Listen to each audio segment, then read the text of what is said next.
अम्मा बाद शुरू अल्लाह ताला के नाम से जो तमाम जहानों का पालने वाला, जिसका लहजा तमाम लहजों से बाला, जिसका जिक्र तमाम अस्कार से आला, लाखों दुरूद नबी करीम सल्लल्लाहु अलैहि वसल्लम पर। मोहतरम सामाईन, अस्सलामु अलैकुम व रहमतुल्लाहि व बरकातुहू। आज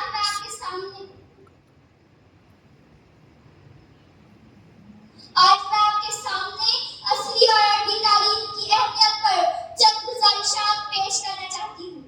इल्म इंसान को अंधेरे से निकाल कर रोशनी की तरफ लेकर जाता है।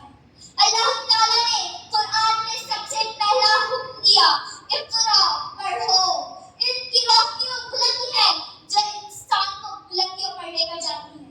लेकिन अफसोस, आज हम मुसलमान इल्म से दूर होते जा रहे हैं।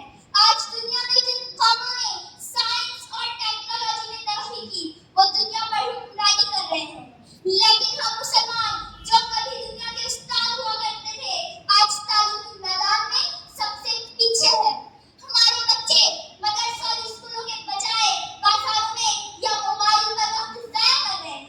हमारी कौम में डॉक्टर्स, इंजीनियर, साइंसदान की तादाद कम से कम होती जा रही है। अल्लामा इकबाल ने फरमाया था कि तकदीर के काज़ी का एक फतवा है अज़ल से, तकदीर के काज़ी का एक फतवा है अज़ल से, है जिन्न ज़ईफ़ी की सदा मर्द मफाजात। यानी कमजोरी, खास तौर पर इल्मी कमजोरी, हमें बर्बादी की तरफ लेकर जा रही है। अगर हम तरक्की करना चाहते हैं तो हमें असली तालीम अपनाना होगी। अंग्रेजी, रियाजी, साइंस, कंप्यूटर, ये सब हमारी जरूरत है। हमारे बच्चे अस्पताल, लेबोरेटरी या अदालतों में नहीं होंगे तो दूसरों के ढंगों कर्म तक रहना पड़ेगा। लेकिन याद रखें, सिर्फ असली तालीम काफी नहीं। अगर सिर्फ दुनिया की तालीम हो और दीन की रोशनी ना हो तो इंसान दौलत तो कमा सकता है, लेकिन दिल का सुकून नहीं पा सकता।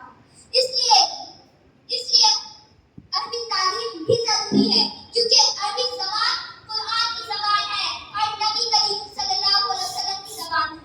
शेख सादी रहमतुल्लाह अलैह ने फरमाया था कि शेख सादी रहमतुल्लाह अलैह फरमाते हैं, इल्म में अमल दरख्त में समन अस्ल, यानी अमल के बगैर इल्म में फल दरख्त की मानंद है।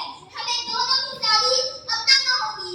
असली तालीम दुनिया में मुकाम हासिल करने के लिए और अरबी तालीम दुनिया व आखिरत संवारने के लिए। दोनों को साथ लेकर चलेंगे तो इंशाअल्लाह कामयाबी हमारा मुकद्दर बनेगी। अल्लाह हमें इन्हें नाफ़िया अता फरमाए, आमीन। इतना कहकर मैं अपनी तकरीर का शायद खत्म करती हूँ। सबक फिर पढ़े सदाकत का, अदालत का, शुजाअत का। सबक फिर पढ़े सदाकत का, अदालत का, शुजाअत का।